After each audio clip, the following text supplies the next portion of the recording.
नमस्कार। अब हम लोग देखने जा रहे हैं एरियाज रिलेटेड टू सर्कल का कुछ बेसिक कॉन्सेप्ट। जो सब कॉन्सेप्ट यूज होता है कि इधर उधर अगर मान लीजिए आप लोग को दे दे, जो फार्मूला है, बेसिक फार्मूला है, उससे इधर उधर दे दे कुछ। तो ये टॉपिक है आपका एरियाज रिलेटेड टू सर्कल। अब एरियाज रिलेटेड टू सर्कल में क्या है हमारे पास, ये क्लास 10th का टॉपिक है। मेन फार्मूला, इसका मेन पार्ट जो है फार्मूला वो आ चुका है। अब यहाँ पे हम लोग क्या करेंगे, हम लोग कुछ देखेंगे कि अलग अलग फिगर अगर दे देता है तो एक होता है कि अगर इक्विलेटरल ट्रायंगल दिया हुआ है, इक्विलेटरल ट्रायंगल के भीतर या बाहर सर्कल दिया हुआ है, तो सबसे पहले हम लोग को इक्विलेटरल ट्रायंगल का कॉन्सेप्ट समझना है। तो मान लीजिए हमारे पास इक्विलेटरल ट्रायंगल है कोई, जिसका साइड ए है और ए है।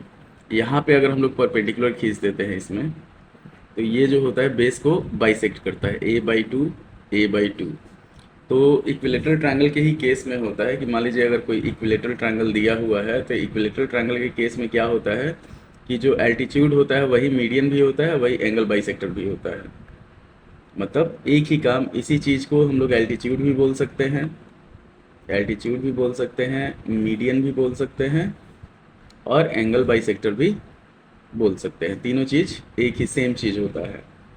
तो यहाँ पे हमारे पास क्या होगा, इस चीज़ का जो वैल्यू होता है, जैसे मान लीजिए इसको अगर हम लोग नाम दे देते हैं ABC और इसको D मान लेते हैं, तो AD का अगर वैल्यू हम लोग को निकालना हो तो AD जो निकलता है वो पाइथागोरस थ्योरम से निकलता है। यहाँ पे a² माइनस a/2 का स्क्वायर हो जाता है। अब इसको अगर हम लोग सॉल्व करते हैं तो ये आ जाएगा हमारे पास a² माइनस a²/4 सॉल्व किया जाएगा तो 4a² माइनस a²/4 होगा। आगे बढ़ने पे हमारे पास आ जाएगा √3a²/4। तो इसी चीज़ को क्या किया जाता है, अगर AD का वैल्यू हम लोग को डायरेक्ट लिखना हो तो वो हम लोग लिखते हैं √3/2 इंटू ए, जहाँ पे ए जो होता है इक्विलेटरल ट्रायंगल का साइड होता है। अब मान लीजिए हम लोग को दोनों सर्किल इसका ड्रॉ करना है, इन सर्किल और आउट सर्किल। तो अगर कोई भी इक्विलेटरल ट्रायंगल दिया हुआ है, इन सर्किल ड्रॉ करना है, तो हम लोग दो मीडियन इसका ड्रॉ करेंगे, अच्छा दो एल्टीट्यूड ड्रॉ करेंगे। ये जो होगा ये स्मॉल आर हो जाएगा और ये वाला जो होगा ये कैपिटल आर होगा। तो इस केस में हमेशा आपको ध्यान रखना है कि R/R जो होता है वो 2:1 के रेशियो में होता है। तो कैपिटल आर का जो वैल्यू होगा वो हो जाएगा 2/3 और स्मॉल आर का जो वैल्यू होगा वो हो जाएगा 1/3। किसी भी ट्रायंगल में, ये सिर्फ इक्विलेटरल ट्रायंगल में नहीं होता है, किसी भी ट्रायंगल में, स्केलिन हो, आइसोसेलेस हो, हमेशा 2:1 के रेशियो में मीडियन जो होता है एक दूसरे को डिवाइड करता है। इस केस में क्या होगा, जैसे मान लीजिए अलग में हम लोग को ड्रॉ करना हो, इन सर्किल ड्रॉ करना हो, तो उस केस में हम लोग क्या करते हैं, कोई भी ट्रायंगल अगर दिया हुआ है तो उसका दो एंगल बाइसेक्ट करते हैं। दो एंगल बाइसेक्ट करने के बाद जहाँ पे दोनों इंटरसेक्ट करेगा वहाँ से एक परपेंडिकुलर ड्रॉ किया जाता है आपका अपोजिट साइड पे, और इसको रेडियस मान के हम लोग सर्किल ड्रॉ करते हैं। अब इस इक्विलेटरल ट्रायंगल के केस में क्या होता है, अगर इक्विलेटरल ट्रायंगल दिया हुआ है तो इक्विलेटरल ट्रायंगल के केस में होता है हमारे पास स्मॉल आर का जो वैल्यू होता है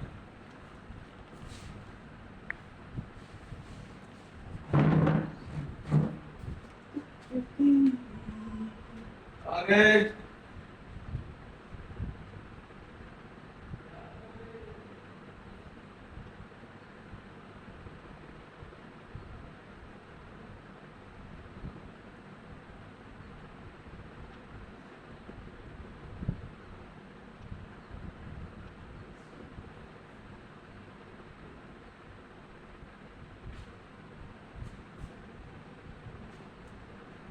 सो गए।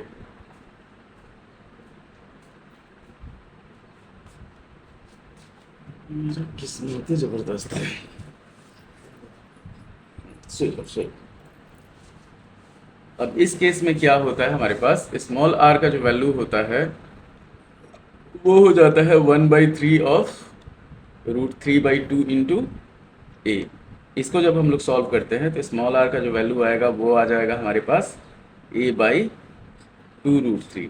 अच्छा है, अगर मान लीजिए रेडियस दिया हुआ है, इन सर्किल का रेडियस दिया हुआ है, हम लोग को साइड निकालना हो तो उस साइड का जो वैल्यू होगा वो हो जाएगा a is equal to r into 2√3, अच्छा है 2√3 r हो जाएगा।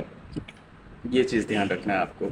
अच्छा, कैपिटल R का जो वैल्यू होगा इस केस में, इक्विलेटरल ट्रायंगल के केस में, तो कैपिटल R का जो वैल्यू होगा, मान लीजिए हमारे पास ये हो जाएगा 2/3 ऑफ √3/2 इंटू ए। जब इसको सॉल्व किया जाएगा कैपिटल R, ये इक्विलेटरल ट्रायंगल का केस चल रहा है, इतना ध्यान रखना है आपको। तो ये हो जाएगा a/√3 और a का जो वैल्यू होगा वो हो जाएगा r इंटू √3।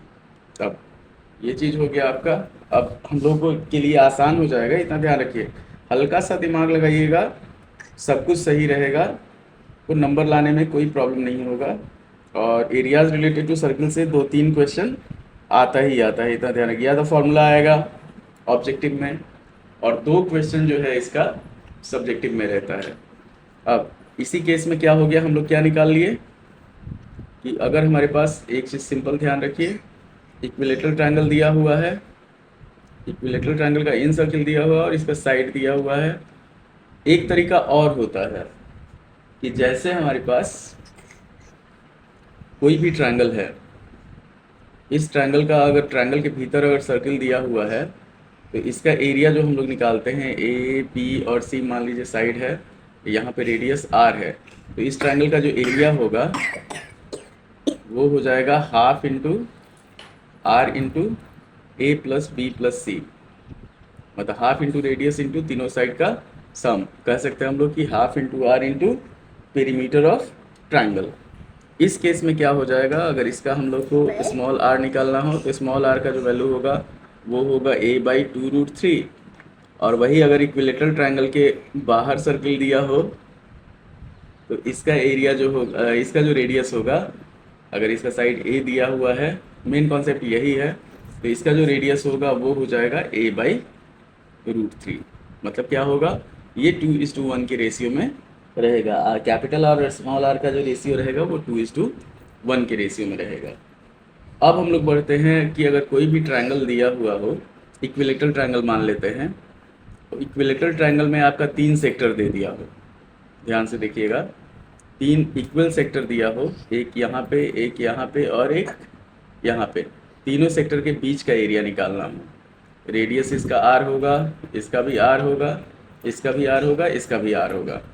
अब यहाँ पे क्या हुआ हमारे पास, अगर इसका एरिया निकालना हो तो इसके लिए जो फॉर्मूला होगा, अच्छा है इसी में सेम फिगर जो होगा, सेम फिगर फॉर्म होगा। अगर 3 सर्किल दे दिया हो जो एक दूसरे को एक्सटर्नली टच कर रहा हो और उसके बीच का एरिया हम लोग को निकालना हो, ये वाला शेडेड रीजन का एरिया हम लोग को निकालना हो, इस केस में भी वही लगेगा, इक्विलेटरल ट्रायंगल वाला ही फॉर्मूला, r r और r हो गया।